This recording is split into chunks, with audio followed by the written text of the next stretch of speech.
မိတ်ဆွေတို့မှာ idea တစ်ခုခုရှိတယ်ပစ္စည်းတစ်ခုရောင်းချင်တဲ့ product service digital product စသဖြင့်ကိုရောင်းချင်တာဘယ်အရာမဆိုပေါ့နော်ဘယ် product မဆိုကိုရောင်းချင်တဲ့ product မှာ online training သင်တန်းဖြစ်ဖြစ်ဘာဖြစ်ဖြစ်ဘယ် product ကိုပဲရောင်းရမိတ်ဆွေက digital marketing ကိုသိရမယ် digital marketing မှာဒီပထမဆုံးအခြေခံအနေနဲ့ဒီ market research ရှိရပေါ့နော် market research အဆင့်ကိုကျော်လို့မရပါဘူးကျွန်တော်တို့ market research အဆင့်ကိုကျော်သွားလို့ရှိရင်ရေရှည်မှာအဆင်ပြေမှာမဟုတ်ပါဘူးအချိန်ကုန်ငွေကုန်ဖြစ်ပါလိမ့်မယ်ဒါကြောင့်မလို့ market research ကိုကျွန်တော်တို့တခြားလုပ်ရမယ်ဒီ market research ကိုကျွန်တော်တို့ AI နဲ့လုပ်တဲ့ဒီအဆင့်ကိုကျွန်တော် AI နဲ့လုပ်ပုံလုပ်နည်းကျွန်တော်ပြောပြပေးသွားမယ်ပေါ့နော်ဒီ market research မှာပဲနောက်ထပ်၄ဆင့်ရှိတယ်ပထမဆုံးအနေနဲ့ product definition ကိုယ့်ရဲ့ product ကဘာလဲဘယ်အရာယူဖြည့်ရှင်းပေးမှလဲစသည်ဖြင့်เนาะဒီလိုမျိုး product definition ကိုကျွန်တော်တို့ AI နဲ့လုပ်ပြပေးသွားမယ်နောက်ထပ်တစ်ဆင့်အား market segmentation ရှိရ market segmentation မှာဆိုရင်ကိုယ့်ရဲ့ PC ကိုဘယ်သူတွေရောင်းပါလဲကိုယ့်ရဲ့ product ကိုယ့်ရဲ့ service တွေကိုဘယ်အသက်အရွယ်လဲလူငယ်တွေလားလူကြီးတွေလားလူလက်ပိုင်းတွေလားဝန်ထမ်းတွေလားစသဖြင့်ပေါ့နော်ချမ်းသာတဲ့လူတွေလားဒါမှမဟုတ်သူတို့ကဘယ်နေရာမှာရှိရလဲ TikTok မှာလား Facebook မှာလားစသဖြင့် online မှာရှိရနေရတယ်ကိုယ်ကခွဲခြားသတ်မှတ်ထားမယ်ပြီးတော့ကြတော့ကိုယ့်ရဲ့ product နဲ့ကိုယ့်ရဲ့ပုံစံတူကိုလိုပဲ product တွေရောင်းနေတဲ့ပြိုင်ဘက်တွေရှိရဲဒီပြိုင်ဘက်တွေကအောင်မြင်တဲ့ပြိုင်ဘက်တွေရှိမယ်ကြာရှုံးတဲ့ပြိုင်ဘက်တွေရှိမယ်ဒီသူတို့ရဲ့အားသာချက်အားနည်းချက်ပေါ့နော်အားသာချက်အားနည်းချက်တွေကိုလေ့လာမယ်ဒီအောင်မြင်တဲ့လူတွေကဘာကြောက်လဲကြာရှုံးတဲ့လူတွေလည်းဘာကြောက်လဲဒါတွေကိုလေ့လာမယ်ဒါကြောင့်ကျွန်တော်တို့ competitor analysis လုပ်ရမယ်ပြီးရင် market validation ကျွန်တော်တို့ဈေးကွက်ကိုစမ်းသပ်ရမယ်ပေါ့နော်ဒီ customer တွေ online ကနေမှအဲဒီ Google Founding နဲ့ကျွန်တော်တို့စာပြီးကောက်မယ်ဒါမှမဟုတ်လူကိုယ်တိုင်ပြီးမယ် message reply ဒီ messenger တွေ comment တွေမှာလာမှသူတို့စစ်တမ်းကောက်မယ်ပေါ့နော်ဒါမျိုးတွေလုပ်မယ်ဒီအချက်တွေကိုကျွန်တော် AI နဲ့လုပ်ပြပေးသွားမယ်ဒါရော AI နဲ့လုပ်ဖို့ဆိုရင်ပထမဆုံးကျွန်တော် product definition ကို AI နဲ့လုပ်ပြပေးသွားမယ်ကျွန်တော် market research တွေက product definition ကို AI နဲ့လုပ်ပြပေးသွားမယ် AI ဟိုကိုကြိုက်တဲ့ AI မနော်မှာ ChatGPT ဖြစ်ဖြစ်Gemini ဖြစ်ဖြစ်ရပါတယ်ဘယ်ရပြီကျွန်တော် Gemini ကိုသုံးမယ် Gemini မြန်မာစာရရတဲ့အတွက်မိတ်ဆွေတို့ကျွန်တော်မြန်မာစာနဲ့ဟောအင်္ဂလိပ်စာနဲ့ရောပြသွားပေးမယ်market research လို့ product definition ကို market research ရ product definition ကိုဒီ AI နဲ့လုပ်မယ်ဆိုကျွန်တော်တို့ prompt လိုရပေါ့နော် AI သုံးပြီဆိုတာကျွန်တော်တို့ prompt လိုတယ်ကျွန်တော်တို့ prompt ကိုဒီမှာ copy paste လုပ်လိုက်မယ်ဒီမှာကျွန်တော်တို့က copy paste လုပ်လိုက်ဒီ product နေရာမှာကိုယ့်ရဲ့ product ကိုရေးရမယ် company ကလည်းကိုယ့်ရဲ့ company မဟုတ်တော့နာမည်တစ်ခုပေါ့နော်ကိုယ့်ရဲ့နာမည် company name တစ်ခုရေးလိုက်ပေါ့ဒီမှာကိုယ့်ရဲ့ product နဲ့ပတ်သက်လို့ကိုကဘယ်မှာရောင်းမှာ online မှာရောင်းမှာလားစသဖြင့်ကိုဖြစ်ချင်တာကိုရေးချင်တာကိုဒီထဲမှာထည့်ပြောလို့ရတယ်အဲ့ဒါဆိုရင်ပိုကောင်းတယ်ပေါ့နော်ပြီးရင်ကျွန်တော်တို့ကဒီ file လေးကျွန်တော်လုပ်ထားတဲ့ file ရှိရဲဒီ file လေးပေါ့နော်ဒီ PDF file လေးဒီ PDF file လို့ကျွန်တော်ထည့်လိုက်မယ်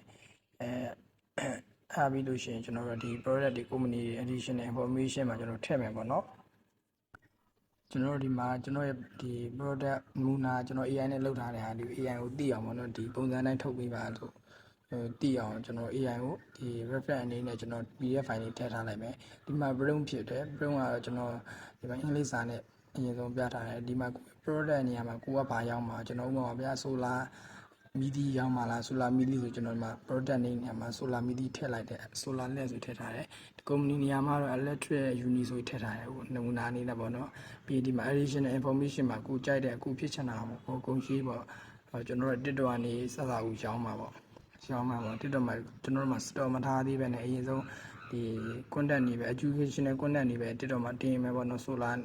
နဲ့ပတ်သက်ပြီးမှတင်မယ်ပြီးတော့ကျွန်တော် follower ရလာကမှရောင်းမယ်ပေါ့အဲ့ဒီပုံစံမျိုးကျွန်တော်တို့ additional information မှာပြောထားတယ်ဒါတော့ကျွန်တော်ဒီ submit နှိပ်လိုက်မယ်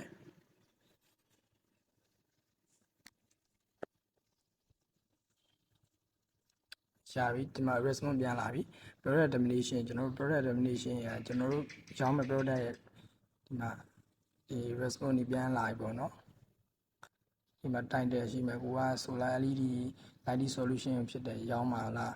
ကိုယ့်ရဲ့ product ကဒီဘာယူဖြည့်ရှင်းပေးမှာလဲ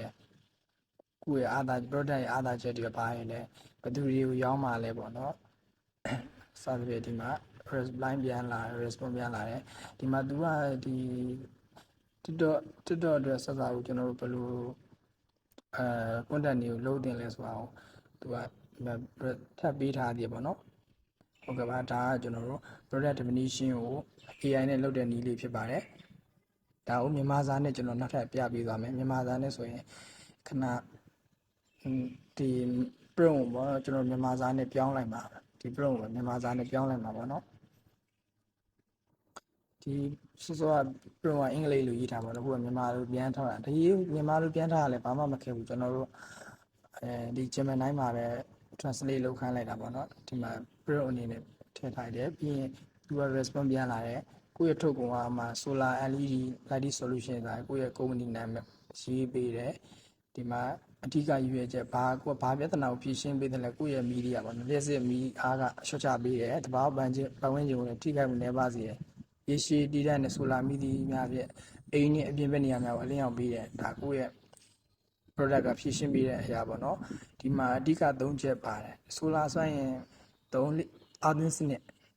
လေအောင်ကြီးနဲ့ပဲအားသွင်းမှာပေါ့နော်ရာသီဥတုတန်းလည်းခံမယ်ကိုကဒီဝါရကျိုးတွေလည်းတွေ့တန်းစရာမလိုလွယ်တကူထိုးစွတ်တွေနဲ့တက်လို့ရတယ်ပေါ့နော်ဒီကိုယ့်ရဲ့ fee ကို product ရဲ့ feature တွေပေါ့နော်ဒီမှာ target audience target user တွေဘယ်သူတွေအတွက်ကိုရောင်းမှာလဲဆိုတော့ဘာဝပတ်ဝန်းကျင်မြန်နိုးတဲ့လူတွေ solar LED တွေကြိုက်တဲ့လူတွေအိမ်ပိုင်ရှင်တွေဒါအိမ်ချမ်းမြေဥယျာဉ်ဒီလိုဝါသနာရှင်တွေအတွက်ပေါ့နော်ဒီဈေးသက်သာနဲ့အိမ်ကိုလှဆင်လို့သူတွေ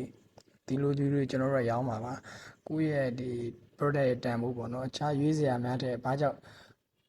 ကို product ကိုရွေးချယ်ရမှာလဲဆိုရင် TikTok ကနေကျွန်တော်တို့ကပညာပေးအကြောင်းအရာတွေနဲ့စနစ်တကျအကြံပေး education တွေပို့တင်မယ်ဗျာအဲ့ဒီကနေဝယ်သူတွေရလာအောင်ကျွန်တော်တို့ဒီ follower ကြီးစုမှာပေါ့နော် spam ရင်သုံးစွဲမှုအကြောင်းကောင်းစွာနားလည်ပြီးမှဝယ်ယူနိုင်ခြင်းဒီ AI ကနေပြန် response လာရင်ကောင်းတယ်ဗျာနောက်ဒါဒီလိုဘယ်လိုပဲအချိန်မှသုံးမလဲတော့ညဘက်ဒီမှာဥယျာဉ်လမ်းရှောက်လမ်းနေခြံဝန်းနေလာတာဆောင်နေအိမ်ရှိနေရာတွေကိုလုံးစုံစိတ်ချစေရတယ်လှပစရာအလုပ်မျိုးတွေဒါ Gemini ကနေမြန်မာလို prompt ပေးလိုက်တဲ့အတွက်မြန်မာလိုပြန်မပြောထားရဖြစ်တယ်ကိုကအင်္ဂလိပ်လိုပဲလိုချင်တယ်ဆိုလဲအင်္ဂလိပ်လိုပဲ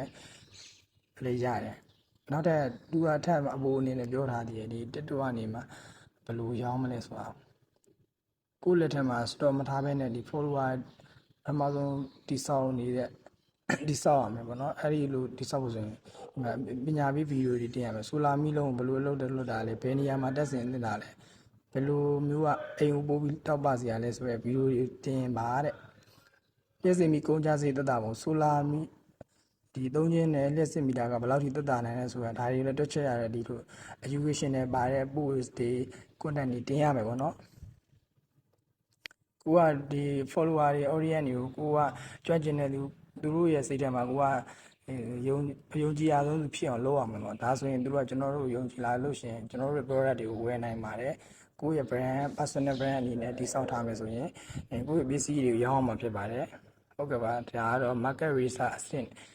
40နေရာကျွန်တော်တို့အဆင့်1 product definition ကိုကျွန်တော် AI နဲ့လုပ်နည်းလေးဖြစ်ပါတယ်နောက်ထပ်ကျွန်တော်တို့အဆင့်30ကျန်ပါသေးတယ်နောက်ထပ်30မှာလည်းဒီလို AI နဲ့ပဲကျွန်တော်လုပ်နည်းလေးပြောပြပေးသွားပါမယ်ဒီထဲမှာသုံးတဲ့ prompt တွေကိုကျွန်တော်ပေးသွားမယ်ဒီ prompt ကိုကျွန်တော် comment မှာချပေးထားမယ်ပြီးရင်ဒီ PDF file လေးလည်းချပေးထားမယ်เนาะ PDF file လေးလိုချင်တော့ကျွန်တော်